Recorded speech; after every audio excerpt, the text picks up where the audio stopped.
Is this the first one where we have computer graphic stuff? You're talking about CGI? Yeah, versus- CGI. Okay. I mean, definitely the There's- missiles turning around at the helicopter. The whole credit scene thing. Yeah, the CGI is used exactly the way CGI should be used, which is very subtly. So it still holds up. But there really isn't a lot of it. Most of it's miniature work. It stands out like you're like, oh, Yeah. suddenly a miniature. I will say it is not as bad as The Spy Who Loved Me or any of the Roger Moore era or even like Moonraker. Like, I think it's a step in the right direction because it's something a little more grounded, a little more real. The base in the building exploding, the MiGs exploding. The radar and the fact that they play it backwards to make that effect. I noticed the backwards playing. Yeah, it's like water doesn't drain like that, where it's shooting up. So obviously for some logistical reason, it was easier to pump water in. So film it forward and then reverse the footage. So it looked like water was coming out rather than filling the lake with water and then naturally draining it. Who knows why? It's clear they just didn't make any of the miniatures big enough.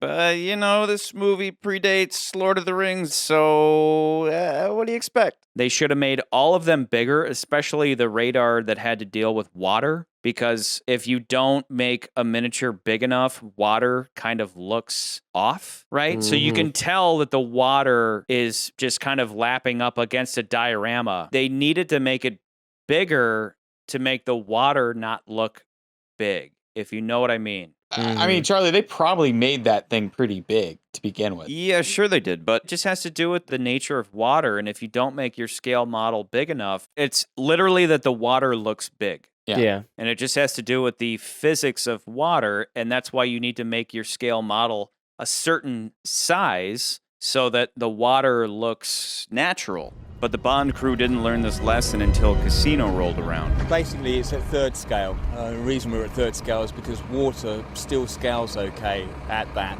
And then the dressing becomes the real sort of miniature work. But I still think it all holds up a lot better than just CGI. That satellite is real. And it did explode like 5 years ago, whatever. They blew it up. Really? It didn't blow up. I think there was something happened and it just collapsed. I think we know exactly what happened.